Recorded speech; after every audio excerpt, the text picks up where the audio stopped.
Em 1959, quando Fidel Castro anunciou ao mundo que sua revolução era comunista, passou a ser apoiado por Moscou. Com isso, a União Soviética iniciou uma campanha para dominar com a ideologia marxista a América Latina, onde os partidos comunistas formariam grupos de guerrilha armada com dinheiro soviético, repassado por Cuba. No Brasil, foram criadas 29 organizações guerrilheiras, onde Fidel Castro vislumbrou expandir sua revolução comunista.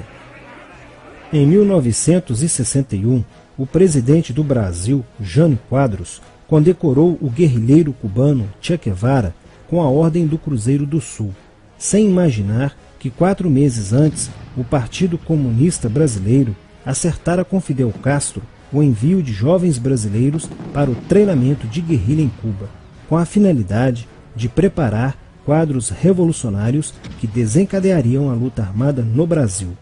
As ações armadas já existiam antes de 1964 no governo de João Goulart, através das Ligas Camponesas de Francisco Julião e do Grupo dos 11 de Leonel Brizola.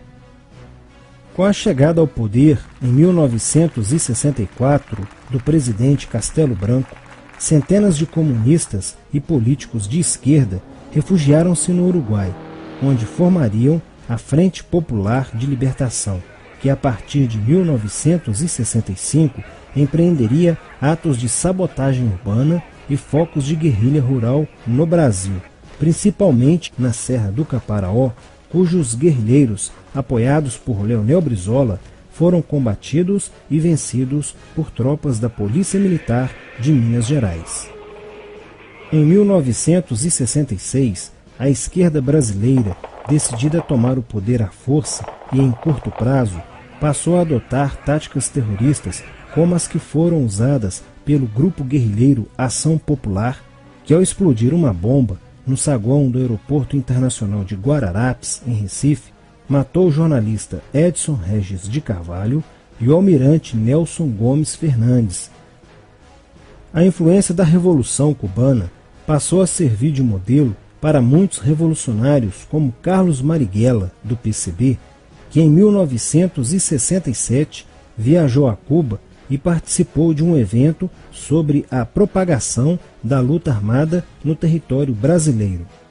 De volta ao Brasil, em setembro de 1967, Marighella criou a Ação Libertadora Nacional, ALN, e começou a recrutar jovens brasileiros entre os estudantes que, depois de preparados ideologicamente, foram enviados a Cuba. Em 1968, com a chegada ao Brasil do primeiro contingente da ALN de guerrilheiros formados em Cuba, entrou em cena Carlos Lamarca, capitão do Exército e militante da Vanguarda Popular Revolucionária, VPR, que se uniu a Marighella e em janeiro de 1969 explodiu 50 quilos de dinamite no QG do 2º Exército, matando na explosão o soldado do Exército Mário Cosel Filho e ferindo 6 militares. E ainda, na cidade de São Paulo, os guerrilheiros avançaram com um veículo roubado e abordaram o capitão Chandler, do Exército dos Estados Unidos, que se encontrava no interior de um automóvel quando saía de sua residência. Chandler foi morto por uma rajada de metralhadora em frente da esposa e do filho de 9 anos. O Comando de Libertação Nacional, Colina, criado em Belo Horizonte no ano de 1968, executou na capital mineira vários assaltos a agências bancárias e atentados à bomba. Os guerrilheiros se reuniam durante as sessões de cinema no Cine Caiaca, localizado na área central de Belo Horizonte, para planejarem as ações de terror e guerrilha. A situação estava ficando caótica no país. Os guerrilheiros praticavam atentados à bomba nas grandes cidades, matando e ferindo vários inocentes, aumentando a insegurança e o medo da população, que passou a exigir ações imediatas do governo brasileiro para acabar com a violência praticada pela guerrilha.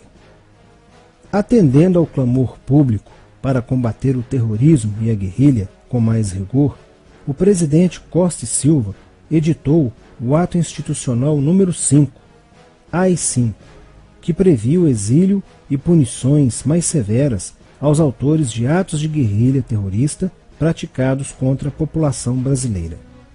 Em desafio à nova medida do governo de proteção à sociedade, Carlos Marighella, em 1969, lançou o seu mini-manual do guerrilheiro urbano. Neste mesmo ano, só no Rio de Janeiro, a ALN, para aumentar os seus recursos financeiros, praticou 30 assaltos, sendo a maioria deles contra as agências bancárias. E ainda, em 1969, a ALN, juntamente com o movimento revolucionário 8 de outubro, o MR8, sequestrou o embaixador dos Estados Unidos, Charles Burke. O sequestro foi sugerido pelo guerrilheiro Franklin Martins. Os guerrilheiros exigiram a libertação de 15 presos políticos, dentre os quais se encontrava José Dirceu. A exigência foi prontamente atendida pelo governo militar. A ALN estava prestes a sofrer um grande golpe quando Marighella começou a cair. Após a prisão de um militante de sua organização, no dia 1º de outubro de 1969. Os dados fornecidos pelo militante da ALN preso coincidiram com informações prestadas por outro militante da VPR, que também denunciou o envolvimento de vários religiosos com grupos de guerrilha, entre eles Frei Beto. Quando Frei Fernando e Frei Ivo, também envolvidos com os grupos guerrilheiros, foram presos e logo após interrogados, os religiosos entregaram o ponto de contato de Carlos Marighella, na cidade de São Paulo. No dia 4 de novembro de 1969, o ponto foi cercado pela polícia, onde Marighella, percebendo o cerco, reagiu e foi morto. Depois da morte de Marighella, centenas de guerrilheiros foram presos e mais de 300 armas apreendidas. 2 sequestros de diplomatas, o embaixador alemão Enfried von Hollenberg e o cônsul japonês Nobuo Okushi, foram feitos às pressas, para libertar os guerrilheiros que continuavam presos.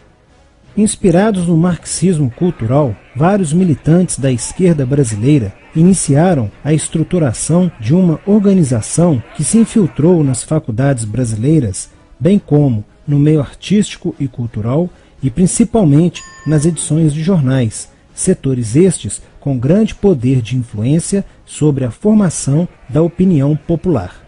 Durante as manifestações, vários militantes comunistas, usando armas de fogo, eram infiltrados no movimento estudantil e disparavam contra os manifestantes, na intenção de colocar a opinião pública contra o regime militar. Com a morte de Marighella, Lamarca havia assumido a posição de líder mítico, que sustentava a esperança na vitória comunista. Em 1970, quando o embaixador suíço Giovanni Butcher foi sequestrado, o governo se recusou a soltar os presos da lista apresentada pelos guerrilheiros. Depois de 40 dias de sequestro, os guerrilheiros quiseram matar o embaixador suíço. Porém, o governo militar cedeu e as exigências dos guerrilheiros sequestradores foram atendidas, preservando a vida do diplomata. Na cidade de São Paulo, o cerco sobre a vanguarda popular revolucionária, liderada por Carlos Lamarca, estava se fechando. Isso fez com que Lamarca fugisse para o Vale da Ribeira e montasse um campo de treinamento para a guerrilha. Na tentativa de descobrir este campo, tropas da Polícia Militar do estado de São Paulo foram deslocadas para a região.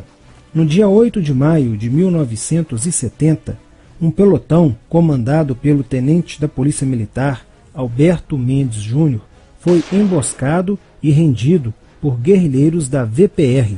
O tenente Mendes foi feito refém e obrigado a seguir com os guerrilheiros na direção de 7 Barras. Depois de um dia e meio andando pela mata, Lamarca formou um tribunal revolucionário e decidiu matar o tenente Mendes, que teve o crânio esmagado por coronhadas de fuzil desferidas pelos guerrilheiros Diógenes e Fujimori. Apesar do cerco, Lamarca conseguiu escapar e em 1971 chegou ao sertão da Bahia. Depoimentos de guerrilheiros presos em Salvador levaram o exército ao esconderijo de Lamarca, que, estando armado de metralhadora, reagiu à prisão e foi morto. Após a morte de Lamarca, o número de militantes presos era bem maior que o número de guerrilheiros em ação no Brasil. Os guerrilheiros, percebendo que o cerco estava se fechando, passaram a sequestrar aviões comerciais e obrigar o piloto a desviar para outro país, onde pudessem se exilar. 4 desses aviões foram desviados para Cuba. Os guerrilheiros comunistas estavam perdendo a guerra.